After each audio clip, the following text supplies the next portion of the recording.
Today, we are doing our very first startup mock draft of the offseason. 12 real people drafting here. Excited to see how all this unfolds and how we can give actionable advice in your fantasy leagues.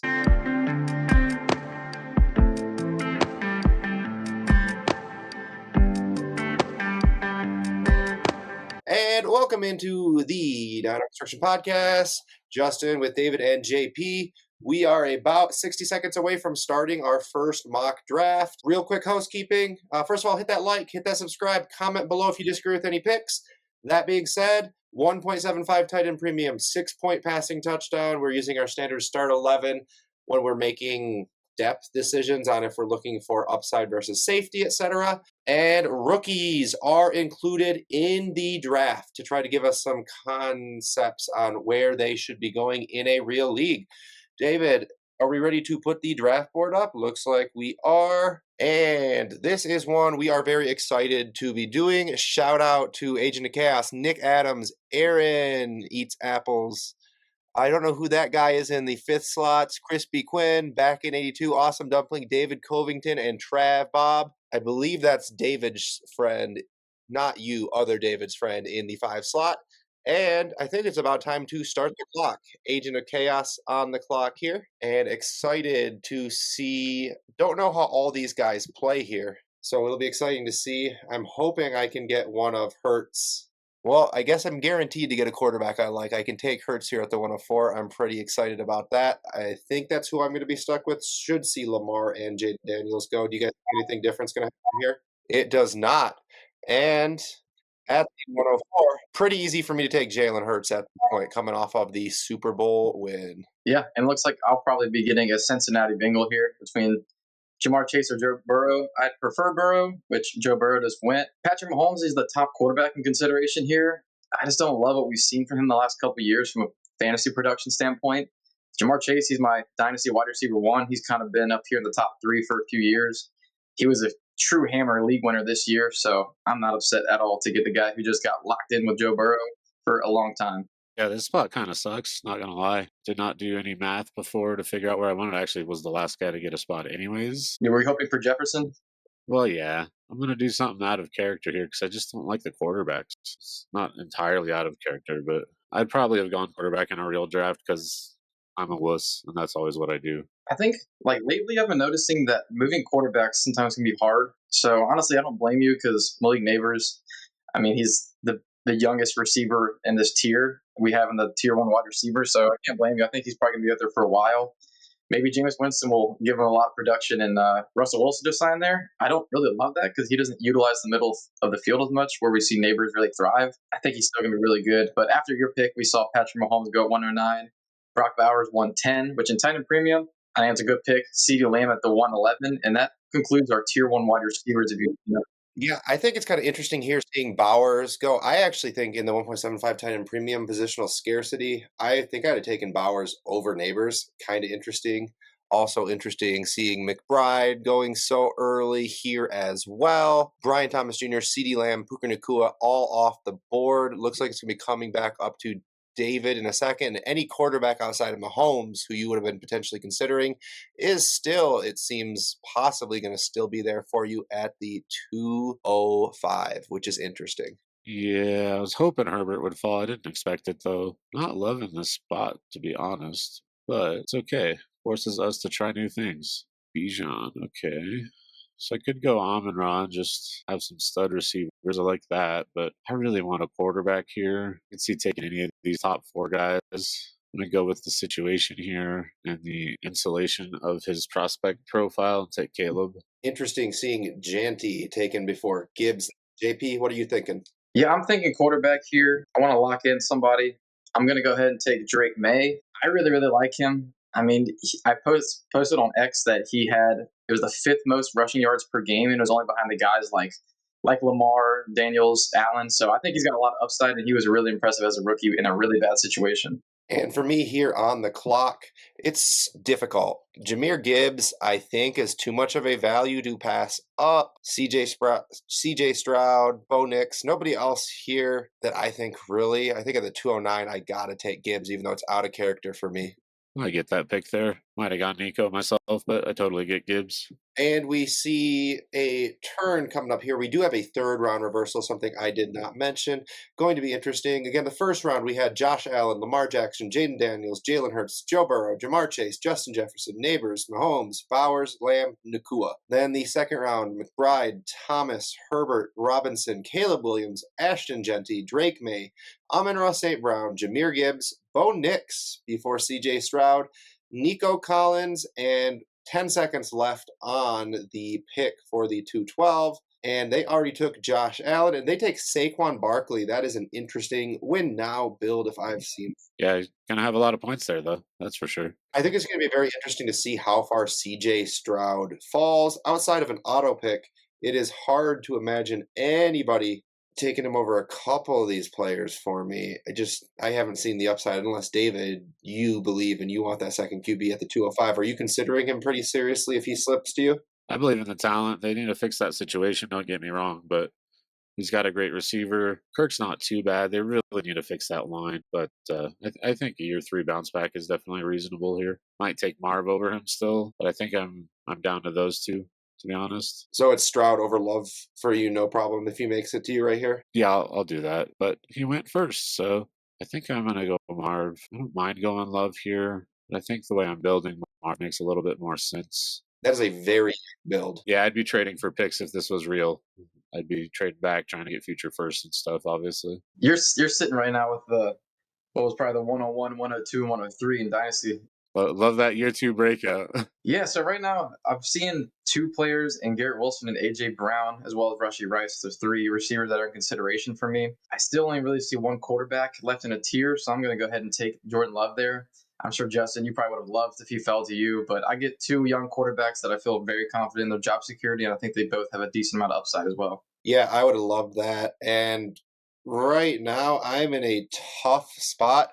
At the 309, I think, given the fact that I took a running back in Gibbs, even though I know this is a depreciating asset, I don't care that it's depreciating that much. I'm going to take A.J. Brown and the stack. Part of me would rather take Rashee Rice here, but I'm not. Between injury, suspension, and everything, I think I'm going to take the stack. If I didn't have Hurts, I think I'd take Rice. And going interesting to see who can come back. I would love if Rice comes back to me, but I highly doubt it. Yeah, no, that would be awesome. I mean, we had them in the same tier, A.J. Brown and Rashee Rice, ultimately anyways, so can't blame you for having the slightly into A.J. Brown with Jalen Hurts because, I mean, A.J. Brown, he had a slightly down year, but we've seen even prior that he's had some really, really great games and stretches with Hurts. I don't know if you guys remember when he had like over 125 yards. It was like 5 or 6 games straight the season before. So we know he's capable of being the top 5 fantasy wide receiver for sure. Yeah, we've seen that he can ball. There is no question whatsoever about that.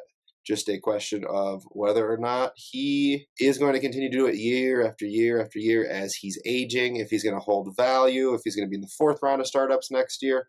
So just a little more concerns. We see Baker Mayfield go at the 312. I am considering quarterback as it comes back around. I'm finding myself questioning if I'd rather take Brock Purdy or Cam Ward here. I think Purdy has to be the play given my older build. I'm not sure if I still would take Rashee Rice if he drops. Tet McMillan goes before Rashee Rice. Very interesting, very juicy. Yeah, that's interesting. I mean, I see T. Higgins and Rome Odunze. I mean, they were the guys we had after those 2 or 3 wide receivers. So is Rome Odunze in consideration, or are you definitely taking Purdy or a quarterback over it, given this point quarterbacks are going to start drying up? I'm not sure I'm going to like who I'm going to get at quarterback if I take Rome. Breece Hall is staring in my face. Kyron Williams is there. Brock Purdy.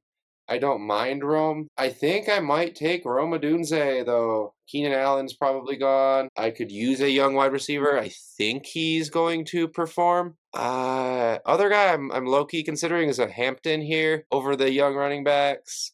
But it's going to be a Odunze. I'm going to go the young stud wide receiver. Stop Fantasy Monster from getting every rookie. Yeah, I mean, if this was a real draft, I definitely wouldn't have mentioned his name, hoping that he would fall to me. Definitely would have hoped for you to take a quarterback, given that I already have 2. Odunze would have been at the top of my board. And, I mean, we saw the 2 tight ends go early.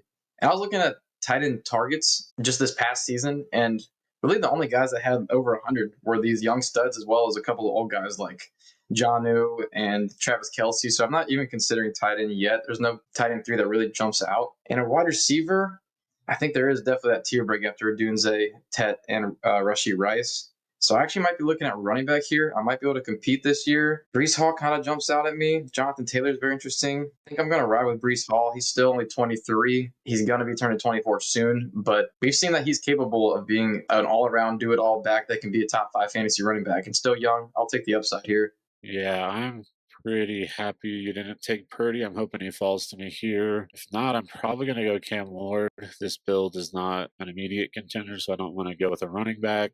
Cool. That makes it pretty easy for me. I don't hate taking Ward because I have a younger build, but I believe in Purdy. He's still pretty young. Not much rushing upside, if any. I know it's kind of a little bit, but I don't think this is a terrible quarterback to build around here with Purdy and Williams. He's got a couple of young stud wide receivers with him. Pretty happy with that 4th round. Rough start, though. Who are you kind of hoping comes back to you at this point of who is left on the board for you, David? And does having taken 2 quarterbacks with your young build preclude you from taking Ward if he somehow makes it around the bend? Well, I'm not really, because I'm trying to play this like a real startup where I'm happy to accrue value, especially if I'm having a build that doesn't screen competing in year 1, which is obviously what I have here. So I might go Ward. I don't love the receivers that are going to be on the board coming back to me. I could go with Tyler Warren, young tight end, and just take an upside swing. But we'll see. It looks like the strength of the board will be quarterback when it gets back to me. So I might have to go there. I'd love to talk a little bit more about strategies as far as how you can approach this. Taking value at QB and trading off of it later, it can be difficult, like JP said, to move quarterbacks. But if you take enough of them, we just saw Cam Ward go. This could start a QB run before you. Wouldn't surprise if it does. Especially when you look at a team like Crispy Quinn. You look at David Covington. What if JJ McCarthy doesn't hit? And having a surplus of QBs can really help with the ability to sell from that surplus. Yeah, and when you're rebuilding, I mean, if a quarterback gets injured during the year, you could just do a swap and maybe get a second on top of the value. Maybe you're going down a tier. Maybe you could even go up a tier if you wanted to. I mean, if you got 3, you probably don't want to go up a tier, but it gives you a lot of flexibility if you are a rebuilding team to just move. Because people get desperate. You know, when Dak Prescott got hurt, I think there's people that were desperate for a quarterback. And we see quarterbacks get hurt every single year. It wasn't as bad this year, but the year before, oof, it was bad. Interesting seeing Tyler Warren as the tight end 4 there. A lot of rookies going off the board at this point. Can't say I blame them. What's your thoughts now, David?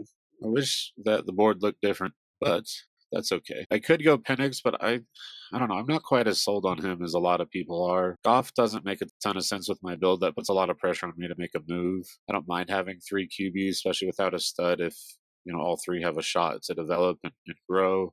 Goff, I feel like I'd have to trade early in the season if I'm trying to get points off my roster, and it's a weird thing to consider without being able to trade. I'm going to go ahead and take the best receiver on the board, in my opinion. I'll take Devonta Smith. Yeah, pretty happy with the build so far, but 108's a really tough spot to draft from, I'm finding out. Yeah, I mean, I can't disagree there. I understand where you're coming from. I mean, for me, I do like Michael Penix. I think what he showed at the end of the year was pretty good.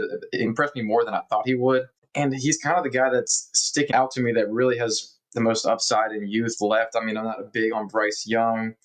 Tua, not as much. Anthony Richardson, a lot of job security questions there. So that kind of concerns me at this point, even though there is upside. And then there's guys like Shador and Darnold. So I had to take Michael Penix there, honestly, because I think he was just the glaringly best quarterback, in my opinion. Yeah, I find myself in an interesting situation here. Might see some running backs that are pretty valuable. I was considering Hawkinson here, just saw him come off the board as well. At the tight end position, there's not really anything I'm seriously considering. At wide receiver, I'm looking at Worthy and Olave. At running back, I could consider going James Cook here, going a pretty win now build, or a Josh Jacobs. I think Cook typically has more value. So I'm kind of between Cook and Worthy. There's a lot of wide receivers that are the same left on the board. I think I'm going to just take James Cook. I don't like taking the 5th round running back, but I think a lot of the wide receivers that are left are the same guy. And I think there's going to be somebody left at the 604 at the wide receiver position that I can just do that one meme, the Spider-Man meme we like so much, and just say it's the same guy. Yeah, I think it was drying up a little bit at running back for young ones. I think there's one more in Kenneth Walker that kind of stands out as a guy who is in that tier. So if he falls to me, I'd be very happy. Maybe you'd even take him, Justin. With having already 2 running backs, they're all young, and obviously Kenneth Walker's going to give you points. Would you consider him over a wide receiver? And take 3 running backs before your third wide receiver? If Worthy and Flowers both go first, possibly. I think I might take a Burden. He just went off the board. I'm also looking at DK Metcalf as well at this point. And I think I would rather go one of those directions. I can't really say I'm considering any quarterbacks at this point. I feel like I'm punting my last quarterback position at this point, and I don't like doing that. I don't usually do it. I'm kind of experimenting with the value that's been falling to me, though. Yeah, no, I definitely understand. I think wide receiver is probably the best position right now on the board. We're kind of seeing them fly off the board. I still think it's a tier break that we've already seen at running back, unless you want to take a swing on a guy like a Quinshon Judkins, Caleb Johnson for the upside that they possess. Yeah, I'm really hoping that Zay Flowers is not drafted here. Aaron, gonna kick you out of the listener. He's gone. This guy lost his spot in the listener league. You really hate to see it, but I love to kick people, so it's fine for me. I'm kind of considering DK Metcalf with the new contract here. He got moved out from underneath of JSN on a depth chart. It's funny because George Pickens might be a better wide receiver than DK Metcalf at this point in his year, but I don't believe he has job security. I think he's gone from Pittsburgh, then burns out of the league. I'm just going to panic take a wide receiver here because I think he probably is the best player left for me. And I just think his ADP hasn't really caught up. What's the real difference between him and McLaurin, Flowers, Worthy? I mean, you're just hoping that they hit their high end upside, right? I think that's what you hope for everyone. Yeah, I'm kind of jealous of David's 3 wide receivers now at this point because when I look at the board, there's not as much excitement anymore. I think you kind of mentioned it, Justin, in our wide receiver tier video that after Higgins and Odunze, you don't get quite as excited about the wide receivers just in general. I'm definitely considering George Kittle, though. I do need wide receiver, but I think at a tight end premium, George Kittle, he's probably outscoring a lot of these wide receivers left. I just think that he's clearly the best tight end on the board. I mean, Kincaid, Pitts, Andrews, and Joku, I just think that he's head and shoulders above them. So I think he's the last tight end in a tier, so I'm just going to go ahead and grab him. That is an interesting pick. David, what are you considering? What are you hoping happens here? Well, I'm just going to take one of my wide receiver twos in this year's class, whichever is there. If they're both there, I don't know. I go back and forth between where I have Burden and Egbuka pretty much every day. I like the safety of Egbuka. I love the high ceiling of Burden. Oh, made it easy for me. Looking around, there's just not much else that fits my build, in my opinion. I don't really want a running back, though there's a lot of value there. Don't really need a third quarterback now that we've passed like the attractive ones. So I'm just going to take my guy, Mike Egbuka, to keep building my youth here, stick to my plan now that it's pretty obvious. You have a plan? You got the receivers in a pretty decent quarterback room, so I think I'm liking your build, David. You didn't like how you started early, but how you feeling about it now? I like how it's coming together. I'm always uncomfortable not getting an elite quarterback. That's always been a crutch of mine. Yeah, I feel you. I'm uncomfortable without 2 quarterbacks. That's a crutch of mine, hoping to figure that out throughout. But I do think a Purdy Williams QB room, both of those guys I think have top 6 upside. I don't know if we've seen that either of them have QB1 overall upside. From what we've seen so far in the NFL, Caleb, you think has that potentially, but we haven't seen him come close to it. But I think that's still a very solid QB room. I think you could even be looking to plug in a James Conner and insert other double-digit round running back onto that roster and do pretty well with it, to be honest. Yeah, that's kind of why I like this build in a startup, to be honest, especially without trades. Like, I'll draft a young core that I really like, and then if the points fall to me in the middle rounds, then I can compete. If not, then I'll just keep building through youth. Yeah, I mean, if I have Michael Penix really hit, he does really good, then maybe I can move Jordan Love to just maybe we'll find a deal where I can look elsewhere. I just like the flexibility of the 3 quarterbacks. But it is funny, though, because typically you would want to have 3 quarterbacks at this point, Justin. I might have 3 quarterbacks at this point. That was one of my startup strategies a few years ago. And in fact, taking a guy like Penix in the 5th or 6th round, that was my startup strategy a few years ago, where I was doing that with Jordan Love in the 6th, 7th round. That one paid off. Last year, I was looking to take Bryce Young or Will Levis. That did not pay off. To me, the big takeaway I've taken from that is take a guy like Penix or a guy like JJ, who you like some of the weapons that they have, the offensive mind, the situation there. Shy away from the big red flags. Interesting to see Anthony Richardson at the 702. Certainly not someone that's even on my top 10 round board at this point, but I've always been out on him. JP, how do you feel about that? You've been the resident truther. I mean, I think at this point, the board isn't that sexy. So I think taking the swing on the upside there, I don't hate it. I mean, he's younger than Shador Sanders in this year's draft. So I think there's still upside. It's pretty much like his rookie year this year. So I think he's getting a little bit too much hate. there's still rushing upside if he does. If he is able to secure job security, that's still the biggest question, obviously, though, because if he had job security, he'd be going 4 rounds earlier probably. And David, any interest in these stud RBs on the board? I mean, I have to think about Jacobs here, right? Like, it's just great value. Also think about Colston Loveland to continue my youth build. I could take Shador or Tua as quarterbacks that I have some interest in. It's kind of weird to pivot at this point, but like I feel like he's terrific value here, and it's okay still to pivot to a competitor. So I'm gonna go ahead and take Jacobs and see how it falls. Worst case, I can always try to sell Jacobs if I have to. Yeah, I mean, at the end of the year, we saw him have a pretty good stretch, and if he has something like that this year, things don't go the way that you're hoping for your team, you still might be able to get a first round pick for him. Maybe you have to do a 1-2 swap, but yeah, I think that doesn't limit you necessarily to being a contender at this point. And I'm very tempted to see Pickens go off the board, so I'm not tempted to take 2 Pittsburgh wide receivers. What you thinking, JP? I think I got to go wide receiver now, and I am going to go with Brandon Ayuk. The early part of the season might be a little slow for him, but with Debo out of the way there, George Kittle's getting a little bit older, which I do have George Kittle. But I mean, Brandon Ayuk, he showed that he's got a lot of upside. He's one of the most efficient wide receivers in the entire league a year ago, and he didn't even have that many targets. So if you give him volume with the efficiency, I think he's got a really high ceiling. And at this point, I am going to go the rookie Shador Sanders, banking on that top 10 draft capital, maybe not going to the Giants anymore with them signing Russell Wilson, but I still think he's going to get drafted. I still think he's worth the pick, and I'm probably with this build looking at a veteran QB as well to start potentially. We see Derrick Henry go. Going to be interested to see what makes it back to me. The draft board is getting ugly, guys. I'm not very excited about much of anything on the board. Is this getting uglier earlier than you thought it would, about the point you thought it would? Tell me how you guys are feeling right now. I think the 7th round is usually around the time it does start to get kind of sketchy. If you look at the running backs now, I'm not really getting excited about Chuba. He's a good player. These are good players, but Chuba and mixing with his age, Montgomery, it's just at this point, it's like, can I get a first for these guys? So I think it is kind of sketchy, though. Is there any tight ends that you guys are interested in at this point? We did hear David say Loveland. Agree with that. He fits my build still. Njoku is interesting. Don't know what the QB situation is going to be there. That scares me off a little bit. I think if he makes it to me, Caleb Johnson is my pick, and it's not too close, to be honest with you. Tua, if I didn't have Sanders, could be going. Joe Mixon, I can't take over Caleb. Yeah, I was really hoping for Chris Godwin, actually. If he was my 3rd wide receiver this late, I would have been very, very happy. But there you go. You took Caleb Johnson. We saw Dalton Kincaid go off the board. I think it's probably earlier than we have him. I think Loveland should go above him.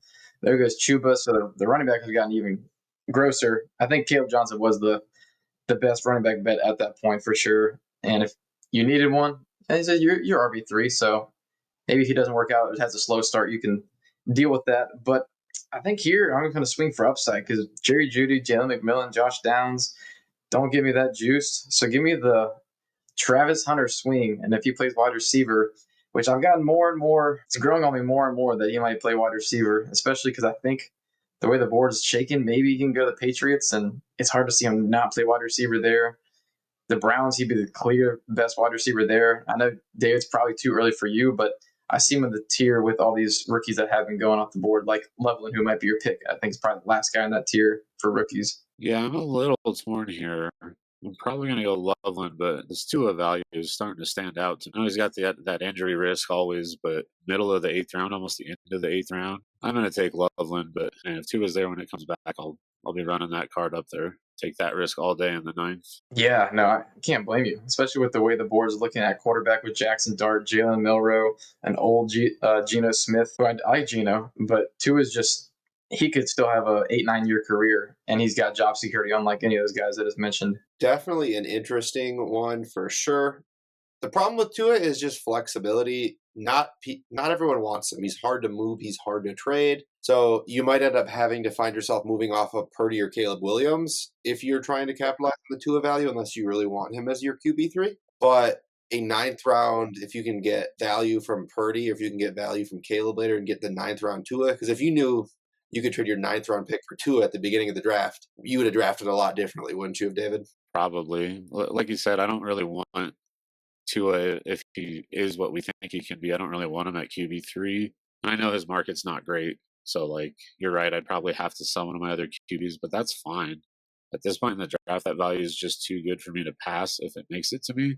Some other directions I could go, but yeah, that's definitely standing out to me, and it's more of a value pick than a team building pick. But in startups, I care more about value than about roster construction. Yeah, you can absolutely start any direction and you have months to make trades. We'll definitely dive into that type of idea of not marrying yourself to any direction for your team right off the bat in future episodes, but that's a really good point, David, for sure. What are you hoping here? Any interest in Mixon if Tua goes? Really hammer that running back position, two hammers? Yeah, if Tua's not there, I'll probably go running back.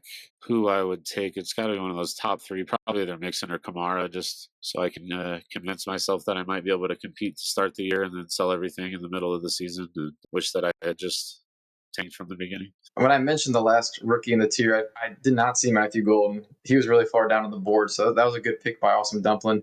There goes Tua too. So what's your decision there, David? Probably end up going with Joe Mixon here as the last stud running back. I like Tracy. I'm just a little worried. Also, don't love that offense. Kind of fills out my starting lineup pretty well. Gives me a chance to compete. And if not, I got a couple of guys that competitors can buy from me. Yeah, I'm between two guys here. I'm between Tucker Kraft and Devontae Adams. I will take whichever one of the two falls. Let's, maybe they'll both be there. Since I do have George Kittle, I think I'm slightly leaning towards trying to compete. There's some risk if Travis Hunter doesn't play wide receiver. Tucker Kraft really does stick out. We had him as a guy who is probably worth a late first in startups. But if I am going to compete, I really need the wide receiver juice when I've already got a tight end. So I personally really like Devontae Adams with the Rams. I know he's getting older. They gave him a couple years on his contract, gave him some pretty good money as well. And I still think he's a darn good wide receiver. So I think he's going to be a guy I can trust to start every week. It's an interesting build. When you have an injured IU and you have Hunter, who we're not sure if he's playing wide receiver, spent fifth-round draft capital on Penix, it's going to be interesting to see if you can actually pull off a competing build. I'm personally very glad you did not take Kraft. I think he's going to be my pick there. Just going to glance at all the tight ends, and I do think that's who I'm going to end up taking. Just the youth, the upside that we've seen from him. He's obviously established himself as that guy there. I think going with a younger player might have fit maybe a lot of the assets you have. The only asset you have that's really necessarily leans into win now right now is Kittle. So bold move, Cotton, but at the 9-7, I'm in. And you do need to start filling in. I think Devontae Adams can be a wide receiver one in Los Angeles, so I can't disagree with that. Yeah, it's definitely a very upside build because IU, Hunter, Devontae Adams for this year.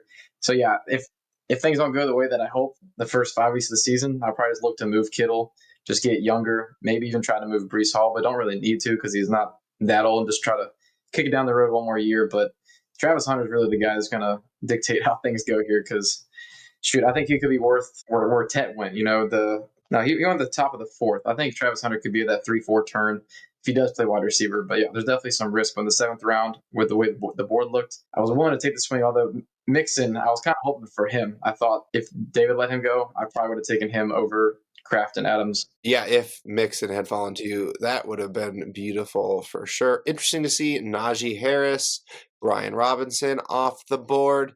Najee Harris is one that it's a interesting dynasty value study. He's gone for firsts in some leagues, things you never thought you'd see happen again in your lifetime. Interesting to see. This is an ugly point in the draft. I want to try to lock up quarterback, but having seen Geno Smith go off the board, my QB options are Matthew Stafford, Jackson Dart, Russell Wilson, Jalen Milroe. Pre-draft, I think I'm just going to continue hammering other positions. Names on the board of interest to me: McMillan, Pittman, Shakir. I think in a 1.75 tight end premium, I'm going to go the safety of being able to flex Jake Ferguson. Jonnu Smith also says hi to me. I see him there. It's interesting, but I'm going to go Ferguson. Yeah, just a season before when Dak Prescott and him were cooking, he was pretty valuable in it, especially in the tight end premium league. If you're putting him in your flex, I think it's pretty strong production that you're going to get from him. It's really sad to see the downfall of Kyle Pitts. I was just thinking that. I know, right? He's just sitting at the top of the board. Nobody wants him. And I was just about to mention Evan Ingram with the Broncos because if I put him in my flex, I think that would have been beautiful, to be honest. But unfortunately, he goes right there. I think with the Broncos, he could be really good. We'll have to see. He's getting a little bit older. They could still add to the receiving core as well. But I think at this point, probably just gonna. There's no running backs that really speak to me. I was really hoping for Tyron Tracy to fall. The board is pretty gross right now, and I'm just gonna go with Michael Pittman. It did go through. Okay, I had 1 second left. I didn't know. We have seen some strong seasons from Michael Pittman. He's still pretty young, but I'm just gonna take a guy who I think is one of the more talented players left on the board. Yeah, it's getting to be that point where you're hoping you get a flex play out of whoever you take here. If Pittman actually gets real quarterback play, Daniel Jones perhaps could see something happen. That's for sure. But tough. David, what are you thinking here? I was gonna go dart. I really was. I was gonna take an upside swing on a quarterback I liked, and there he goes. So, gotta reframe. You know what? I never thought I'd be able to do this. It's just a mock draft. If it was real, I might think a little harder, but I'd have more than 30 seconds. I'm gonna stop the Kyle Pitts slide. He's still a good player. It's tight end premium in the 10th round. That's pretty good value. And if he ever bounces back, there will be a market for him. Yeah, there's been truthers holding on for a very long time. It's getting harder and harder, but he's still really young. He's still huge, still a great athlete. I don't know. Maybe he'll be like the David Njoku, Evan Ingram archetype where they just develop really late. It's not like we haven't seen it before, obviously. So it's gross, but the upside is there still. Yeah, it's interesting for sure. Where I have him, my strategy is pretty much I'm just holding him, not really moving him because I don't think I can get the value, but also not really buying him anywhere because I think people still want a little bit more than I feel comfortable paying. But at a 10th round startup pick, going right, Isaiah Likely is going, Khalil Shakir, Michael Pittman. I'd be willing to pivot off of any of those players for the upside of Pitts, unless I really, had like the wide receiver need or something for the wide receiver names we mentioned. I think since it's start 11, let's go to the 11th round and call it there. So we do get our last starter. I might force a QB pick here, even though it is ugly in the streets. And it's so ugly in the 11th round that at this point, I think we can really start to look at, dissect this board, really know that the rookies are probably going to all move up a little bit. I noticed the same thing right in our retirement home starter last year. We saw that they eventually moved up compared to where we got them as values. But I think we can start to really dissect this and look at where our tier break's going to be. Where do we want to try to make those considerations and trade ups or trade downs? Can I just have only early picks? Yeah, if I kind of wish I wasn't as contender minded because I think drafting rookies right now startup is just a lot of fun. Like I think Colston Loveland, where you got him, was a really good value. Honestly, I think that the gap between Warren and Loveland is not that big. So to get him in the 8th round compared to the early 5th, I think that's a pretty darn good value when you look at it that way. Yeah, he was a little low on the board. I don't know how much that influenced things, but it did kind of surprise me. And I really don't like this board that much, so I think I will have a little fun and take one of these rookies. It's so hard to know right now. I'm just kind of tossing, some dice and hoping I hit because it's possible he doesn't go where I want him to go, but I really like Trey Harris's profile. I think he's a good player. I think he's going to get good draft capital, so we'll take him here in the 11th. Yeah, no, I can't blame you for that pick there. I'm going to be looking at running back. Still not a great board, but I think the guys that are useful are just starting to dry up. And I'm going to go with Tony Pollard. He's still locked in there for a couple more years. I think he still looked good last year. And if he's my running back 2 and I'm getting him in round 11, I'd probably be taking some more swings at running back later, just getting a bunch of handcuffs because I think RB2 is a position that is pretty replaceable, that you can always trade for a fill-in guy or something if need be. But yeah, I don't hate him being my RB2 at that price. And this is a rough board. Ouch. Although I could use a quarterback, I would just either go with kind of Scott Connor's any QB strategy or take one later. I think I'm going to go another wide receiver. I'm picking between Deebo Samuel and Calvin Ridley. I think I'm going to take the guy tied to a quarterback that I can trust in Deebo Samuel. Calvin Ridley's interesting here. We are going to stop at 11 rounds. I wind up with one quarterback. Not happy about that. But you have Shador. Oh, I have Shador. I forgot about that. I'm way happier now, guys. Thanks, David. You made. I see how you view Shador now. He's not even a quarterback that you can count on. So I assume you really liked that pick then, eh, Justin? But we can talk. I'll take Shador. You take Phoenix, and we'll swap a little value around or something. It's always something we could explore. We're guys who like to trade after the draft too, so I think there's always things that you can explore if you just take some value in the draft. All right, and it is an interesting draft board. Thank you to all of those who participated. Really appreciate all of your time if you're watching this. And I think we're going to spend a few minutes just deconstructing, and I think we'll probably do a different episode deconstructing a little bit more in depth. Some takeaways we have on tiers, the orders the rookies went, and some other things from this specific startup. We'll share a link to the startup in this episode as well as that one. Just want to give both of you guys a opportunity. Just tell me, what is the best value you guys thought you saw on the board in this particular startup? I'll go JP first, then David, then I'll answer. If you're saying any team on the board, I think, and they mentioned it in the chat, I think Joe Mixon was really good value. I'll shout that out. But I think Chris Godwin was the top of the eighth, based on what we saw from him last year, getting the contract extension and Mike Evans getting older. I think maybe he's worth a first, like a late first. And he was wide receiver 2 in points per game. So I think getting that at the top of the eighth for a guy who's not too terribly old, I actually really like that pick. Was hoping he would fall just a little bit more. I was between him and Ayuk at my pick. Yeah, I'm sure if I digested this a little more, I might find something else that stands out. I think it all makes a lot of sense. I think Nico fell a little bit. I think Stroud and Love are pretty good values where they went. Yeah. I mean, Jacobs, where I ended up getting him, is a great value if you're competing. I like Loveland's value. I know you asked for just one pick, but I wasn't really paying attention to other people. I got a dog in my lap, and I'm trying to draft and navigate the board. And so, yeah, I'll go with, I'll be selfish. I'll go with my pick, Jacobs. I think, although it's hard for me to pick an RB, I'm going to say that almost at the 4-5 turn, the 409 Amari and Hampton, I might need to do a rookies included rookie draft and see if I can trade out of the first round for a second, third, fourth, give up my seventh, eighth, something like that, get out of that ugly range, get some studs. Because the second, third, fourth round, you're seeing a lot of guys that I think we all value as more than a future first.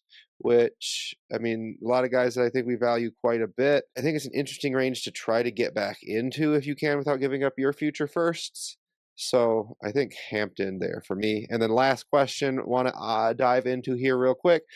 What is the biggest reach for you guys? I'm gonna go first, I guess, just to give you guys a little bit more time in case you didn't know what question I was going to be asking you all next. And I don't really think there's any huge reaches in the first few rounds, first 4 rounds, even, I would say. And some other big values even later on.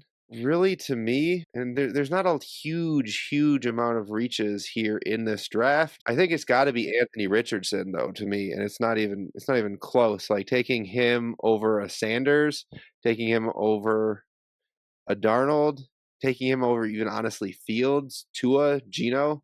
These are all guys I prefer to Richardson, so that's the one to me. I think my pick would be, and like you said, there's not a lot of reaches. I think it'd probably be Saquon Barkley, just spending a second round pick on a 28-year-old running back. Like he might be really, really good this year, but if he gives you 2 more good years and you spent the second round pick, I'm just not sure that's quite worth it unless he's like RB1 for like the next 2 years. Yeah, I was gonna go Barkley too. So let me see if I can audible real quick. It's tough though, because like you guys have said, there's not a lot of like huge reaches anywhere. I think it was a pretty sharp group here. Maybe Metcalf, JP or Justin there. I would have much rather the younger receivers over Metcalf personally. So why not? I'll call you out, Justin, just for the heck of it. I'm gonna go with Metcalf. If there were other guys I would have much rather had in that range. That's definitely a fair assertion there. To me, it was just the fact that I'd taken Gibbs and Cook, and I was looking a little bit more at like potentially like a win now build within there. In a vacuum, I probably would prefer a Ibuka or Burden over Metcalf. So can't blame me on that. Thanks for calling me out. I think it was kind of a little bit of a build. Also, it's just a 30-second clock, to be honest with you. Fun exercise, though. Going to be interesting to really deconstruct this and put together a show sheet to record on it next week on things that we think we can learn about it. One last question I want to throw just right off of the back to you. Give me the pick number for you where you are more interested in a 26 random first than the players that you think are available on the board at that spot. And let's first start at the 412. I assume everyone that went before that we'd pay a random 26 first for. Yeah. I mean, yeah. And if we go to the 508, taking a look at any players that went after that, that's Hawkinson right now, but there's also some interesting players that came after that point. In a vacuum, are you blindly trading that pick away for a random 26 first, making that bet? I mean, I think I might have gone a different direction with it, but there's still players I'd rather have over a 26 first there. I might prefer Hawkinson over a 26 first. It's not a bad pick by any means. And I've traded Kenneth Walker, the 512. I traded for him. I traded the 26 first for him. I think it's somewhere around, personally, the mid to back of the 6th round. That's probably where. Yeah, I think after Egbuka. And it's some before Egbuka, but right after Egbuka for sure. I mean, but we also see Kittle, we see Addison, Metcalf, Flowers, McLaurin. Are all those guys people that you're really interested in over a 26 first in a vacuum? No, not everyone before Egbuka, but mostly everyone before him. And still a couple of people after him, honestly, but not many. Like Shador, I want to do it today, but if he gets the right landing spot, then you definitely would want to do that. Yeah, I think I prefer Burden and Igbuka over Zay Flowers right now by a bit, but it's somewhere in that range, the middle of the 6th. I'd say I'd start to consider trading for a 26 first. Interesting. I think probably about the 5-6 turn is where I'm personally interested in doing so. Just depending on if I'm on the south or north side of that 5-6 line, I might be looking for a little kickback on top of that switch. All right, so interesting mock draft. Going to be happy to be getting this one out to you guys. And then happy to do a deeper dive into everything else we've learned from it after some more consideration and talking. Again, special shout out to everybody who participated. This one's going to be a YouTube only episode because, well, we didn't do a great job of giving the descriptions on all the players. So make sure to let us know in the comments, A, just how we can deliver you this type of content better, and B, where we done messed up. And thank you for joining us for another episode of the Dino Construction Podcast. We hope you found this as helpful for you as it was for us. Please remember to like and subscribe wherever you listen or view. And from all of us here at the Dino Construction Podcast, until next time.